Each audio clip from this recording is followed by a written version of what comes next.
कमीने तू मस्जिद फितरा फैला रहे तेरे नाल दे जिन्ने भी ने तू मस्जिद फितरे फैला रहे जे तोड़ा टाइम पूरा हो गया जे मैं तन्नू कहंदा पिया तोड़ा टाइम पूरा हो गया। जी नाजरीन, इस वक्त हम जौहर टाउन पर मौजूद हैं और ये इलाका जो है R1 ब्लॉक है और मैं आपको यहाँ बताता चलूँ कि यहाँ पर एक ऐसा वाक़या रूनुमा हुआ है जो पिछले तकरीबन के 7 जुलाई से लेकर अब तक यानी कि मेन वाइज के 10 से 12 दिन गुजर जाने के बावजूद अभी तक अहले इलाके के जो लोग हैं वो मस्जिद में नमाज नहीं पढ़ सके। और मैं आपको यहाँ पे वाज़ेह तौर पर बताता चलूँ कि नमाज ना पढ़ने की वजूहात जो है वो क्या है, क्योंकि एक शरपसंद जो इमाम है, मस्जिद का जो इमाम है, वो अपनी गुंडागर्दी और अपनी बदफेली के बाइस ये सारे हथकंडे जो है वो इस्तेमाल कर रहे हैं। जब ये सारा वाक़या जो है, वाक़े की डिटेल में थोड़ी सी बताता चलूँ आपको मैं कि ये 3 FIR हैं हाफिज नुमान के खिलाफ जो कि 2020, 2023 और 2024 को इसके अगेंस्ट जो है FIR लॉन्च होती है मुतलका थाना नवाब टाउन में। और ये FIR जो है बड़ी संगीन किस्म की FIR है, वो बदफेली की है ना, जिसमें कमोपेश जो सजा जो है वो 5 से 10 साल है। जबकि ये सारा वाक़या जो है जब अहले इलाका के सामने आता है, अब अहले इलाका के सामने ये वाक़या कैसे आता है वो भी मैं आपको बताता हूँ। इसकी थोड़ी सी बैकग्राउंड पे जाना पड़ेगा। 2020 को एक बच्चा था, उसके साथ इसने बदफेली की, उसने अपने पेरेंट्स को बताया। पेरेंट्स को बताने के बाद अहले इलाका के लोग इकट्ठे होते हैं, ये बात रफा दफा कर दी जाती है।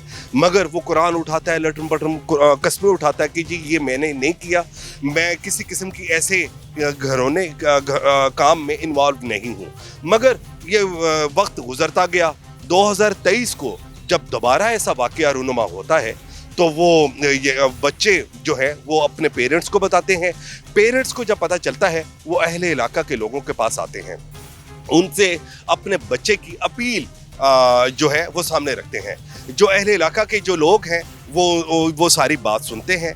जब सारी बात सुनते हैं उनसे रहा नहीं जाता।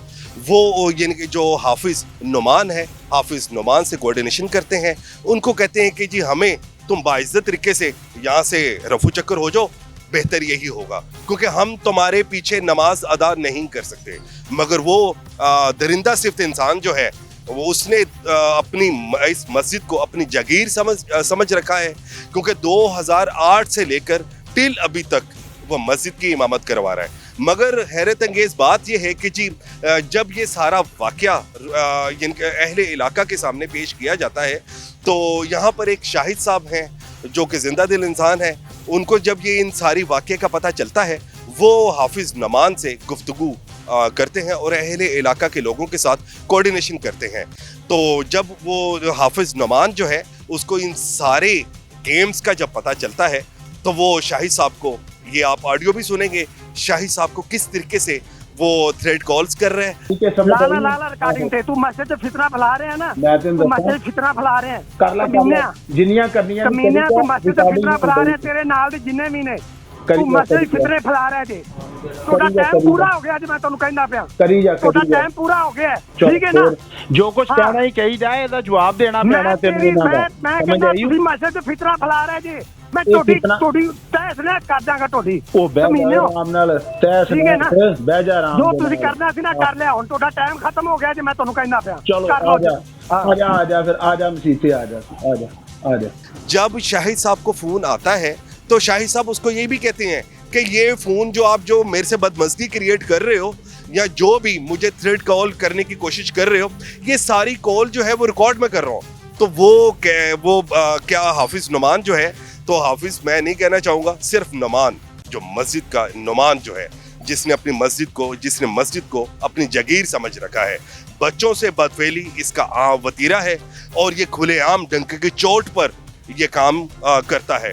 जब शाहिद साहब उसको ये बताते हैं कि ये तुम्हारी जो गुफ्तगू है ये मैं रिकॉर्ड कर रहा हूँ, तो वो कहता है यार तू रिकॉर्ड कर या तू जो मर्जी कर, मेरी से ते किसी किस्म का कोई असर नहीं होएगा, तू जो कुछ कर सकना तू कर, तू मेरा कुछ भी नहीं बिगाड़ सकता। तो शाहिद साहब खामोशी इख्तियार करते हैं, बड़े तहम्मुल मिजाज में वो गुफ्तगू को यानी बढ़ाते हैं। मगर वो फिर भी नहीं रुकता। जब ये शाही साहब और अहले इलाका के जो लोग जो हैं वो मस्जिद में, ये मस्जिद जो है R1 जौहर टाउन में मस्जिद वहाँ पर है, और जब पूरा इलाका मगरिब की नमाज पढ़ने के लिए मस्जिद की तरफ रुख करते हैं तो बड़े नहायत अफसोस के साथ कहना पड़ता है कि एक नमाजी को मस्जिद से बाहर निकाल दिया जाता है। और वो क्यों निकाला जाता है कि अपनी जगीर समझने वाला ये हाफिज नमान जो है, तो उनको नमाज अभी तक, ये 10 दिन गुजरने के बाद भी आज तक अहले इलाका के जो लोग हैं वो नमाज पढ़ने से कासिर हैं। और मुझे एक बात की समझ नहीं आती, वो ये है कि पुलिस कहाँ है। हमारे साथ ये अहले इलाका के लोग जो हैं वो मौजूद हैं और ये असल हकायक जो है उससे पर्दा उठाएंगे कि ये वाकया कैसे रूनुमा हुआ, और अभी तक एक जालिम दरिंदा सिफ्त इंसान जो है जिसका नाम हाफिज नमान है, वो अभी तक आप मस्जिद से बाहर क्यों नहीं निकाल सके। जी अस्सलाम वालेकुम। शाहिद सदीक मेरा नाम है। ये 2017-18 से ये सिलसिले चल रहे हैं इसके बदफेली के। उसमें ये था कि हमारे साथ जो महल्लेदार नमाज पढ़ रहे थे, कुछ साथियों को इसने कुरान उठा के कसम खाई कि मैं ऐसा काम नहीं करता।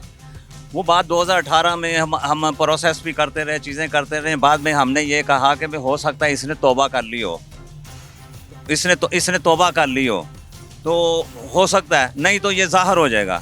मुझे ये बताएं कि एक शख्स बच्चे के साथ बदफेली करता है तो कुरान उठाने से आप उसको माफ कैसे कर सकते हैं? हमने कौन से मजहब पे लिखा है? हमने नहीं माफ किया, कुछ हमारे नमाजियों ने किया, जिसके सामने 2023-24 में उनके सामने बच्चे आ गए हैं, अब वो भी हमारे साथ हैं। और जो वाकया आपने पहले आपने बता दिया है कि भाई हम नमाज पढ़ने जाते हैं तो वो कोई असला लेकर फिर रहा है, कोई डंडे लेकर फिर रहा है।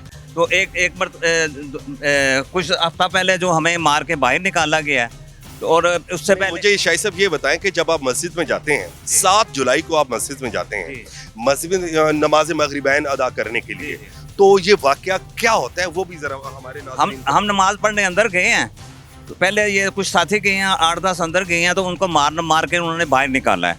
अंदर की CTC वो जो वीडियो है ना उनके पास है। मैं जब गेट के पास पहुंचा हूँ, इसकी मेरी वीडियो आपको मिल जाएगी। तो मुझे भी मारा है, मार के धक्के दिए हैं, कुछ मेरे साथियों को, कुछ मेरे साथियों के बच्चों को भी मारा है उन्होंने। बाद में मेरा मोबाइल मोबाइल भी छीनते रहे हैं। और फिर वो जो मस्जिद के अगर फ्रंट में आके ना उस पे ऊपर आके उन्होंने काफ़ी मुझे मारा है। सब मुझे ये भी बताएं कि क्या मस्जिद में मदरसा भी है और बच्चों को ये कुरान का दर्स भी देता है? ये मदरसा इसने इनलीगल बनाया हुआ है, इस रजिस्टर नहीं है। मदरसे की आड़ में ही बच्चों के साथ बदफेली करता है। ये सिलसिला बंद होना चाहिए। ये SP साहब के भी पेश हुए हैं, DIG साहब के भी पेश हुए हैं, CCB के साहब पेश हुए हैं। सब ने ये कहा कि इस गंदे बंदे को निकालो। क्या ऐसी वजूहात है कि अभी तक इस गंदे बंदे को निकाला नहीं जा रहा? ये जो है ना जमातों की जो पीछे सपोर्ट ले लेता है। हम जब मगरब की नमाज़ पढ़ने गए हैं तो ये साथी जो है नदीम साहब, ये बुजुर्ग आदमी है, इन्होंने कभी एक कामल शुरू किया, इन्हें इतना ज़्यादा मारा है। मैंने मोबाइल लेके 15 पर कॉल करने लगा, मेरा मोबाइल छीन लिया। 2-3 घंटे बाद SHO ने भी आके बड़ी मुश्किल मोबाइल लेके दिया, और SHO साथ मिला हुआ है। तो जो मसला अफराद जो मौजूद थे मौके पर, डंडा सोटे लेकर जो मौके पर मौजूद थे, SHO मुतलका नवाब टाउन का जो SHO था उसने किसी किस्म की कोई कार्रवाई नहीं की? SHO ने, बल्कि मैंने उन्हें कहा कि ये सारा कुछ किया, उन्होंने बात ही कोई नहीं सुनी। वो कहते हैं मुझे सारा कुछ पता। मैंने कहा आपने क्या पता किया? हमने आपको कुछ बताया ही नहीं, आप हमारी बात सुने ना। 2-2.5 घंटे उनके पास बैठे रहे हैं, सब बताया कि ये असले वाले खड़े हैं, सारा असले की वीडियो मौजूद है हमारे पास कि असला लेके फिर रहे हैं, नमाजों के आगे पीछे फिर रहे, फिर डंडे लेके हम सबको काफ़ी मारा है। इनको मारा है, एक और बच्चे को बहुत ज़्यादा मारा है। मेरा मोबाइल छीन लिया, फिर SHO ने आके मोबाइल मुझे लेके दिया, 2-2.5-3 घंटे बाद उनसे ना बरामद करके दिया। आप बताएं कि ये क्या असूल? ये ऐसा है कि जब जी मगरिब का वक़्त था तो हम जो है ना वो नमाज पढ़ने के गए, हम सफ़ें बिछाई हम लोगों ने इकट्ठी की। तो ये कमरे से निकल के कुछ मस्जिद से निकल के 2 मेन इनके उस्ताद थे, बाकी जो इनके ऐसे शागिर्द वगैरह लग रहे थे सारे, वो आके उन्होंने हमें घेर लिया। उन्होंने कहा जी आपको हमने जमात नहीं कराने देनी, आपने पढ़नी है तो हमारी जमात के पीछे पढ़ो। हम लोगों ने कहा कि जी भाई अभी ये बात ही कर रहे थे तो शाहिद साहब ने मोबाइल निकाल के यहाँ कॉल करने लगे, यहाँ वीडियो बनाने लगे कुछ, तो उन्होंने इससे वो छीन लिया।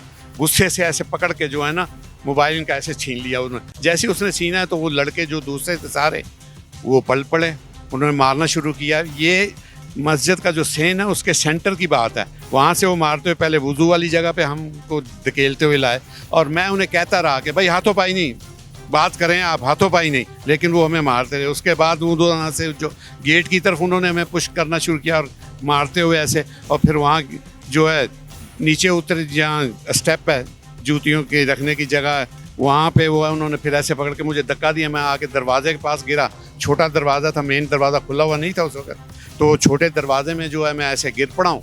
उसके बाद जो है ना उसके मेरा इधर मेरे चोट लगी है, उसके जो है पिलर के साथ मैं लगा हूँ। उसके बाद जो है मैं ऐसे लेटा हूँ तो मेरे ऊपर से जो है आदमी जो है वो बाहर जा रहे थे लोग, मेरे दूसरे जो साथी बाहर थे या जिनको धकेलते हुए वो बाहर लेके आए, उनको पीछे मारने जा रहे थे। मैं तो ये कहता हूँ कि देखें, सबसे बड़ी बात है हम तो पुरअमन हैं, हम आराम से जो वहाँ नमाज़ पढ़ना चाहते हैं, और किसी गलत आदमी को वहाँ नहीं चाहते कि वहाँ कोई गलत आदमी इमाम हो या दूसरा हो। ये चीज़ें हम पहले भी कह चुके हैं, हमारे साथी वगैरह जो है वो कि भाई कोई हशाम को भी पैगाम भेज चुके हैं अपना कि भाई तुम कोई और बंदा इधर भेज दो या कुछ भेज दो, इसको इधर से निकालो। नहीं तो अमन कमेटी वालों से आपने कोऑर्डिनेशन किया है? लेकिन वो जो ऐसा है कि वो यानी कि हमारी जो बात है ना, उसकी बजाय हमारी बात को ट्विस्ट किया जाता है कि जी हम लोग जो हैं मस्जिद पे कब्ज़ा करना चाहते हैं, हालांकि इसने खुद कब्ज़ा किया हुआ है, लेकिन ये लोगों को बताता है कि जी कब्ज़ा किया। पहले ये जो है साजिद मीर साहब की पार्टी के साथ लगा हुआ था, जब वहाँ से मैं उनको प्रोटेक्शन इसको ख़त्म हुई तो फिर ये अब शाम का इसने अपने इधर ऑफिस खोल लिया मस्जिद में। तो ये जो है ना अपना अमन कमेटी भी वो भी जो है ना इतनी मैं समझता हूँ कि आज़ाद नहीं है कि अपनी मर्ज़ी से काम कुछ कर सके। वो भी डरती है या वो भी प्ले सेफ करती है। पुलिस भी मुझे लगता है वो यानी कि सेफ प्ले कर रही है जी, हम पे कोई नाम ना आए, वो भी कि लोगों के प्रोपोगंडे का हम शिकार ना हो जाए। असल में ये है कि दूसरी जो है ना वो लोग वो प्रोपोगंडे ऐसा करते हैं कि ये लोग जो हैं बैक फुट पे हैं। जब पुलिस आई और हमने उन्हें जब बताया कि हमने अभी नमाज भी नहीं पढ़ी है, नमाज नहीं पढ़ने दे रहे हैं, तो उन्होंने कहा चलो आओ अंदर आओ। हम अंदर मस्जिद में गए हैं तो पुलिस वाला मेरे साथ खड़ा हुआ और हमने कहा ठीक है जी हम पढ़ते हैं। मैं अकामत कहने लगा, मैंने कहा अपने दोस्तों को कहा कि चलो भाई जमात करते हैं। मैं अकामत कहने लगा तो वो लोग फिर आके उन्होंने घेर लिया हमें भी और पुलिस को भी, और उन्होंने कहा जी हमने नहीं जमात होने देनी। तो उन्होंने यानी पुलिस की मौजूदगी में भी जो है ना जमात नहीं होने दी उन्होंने।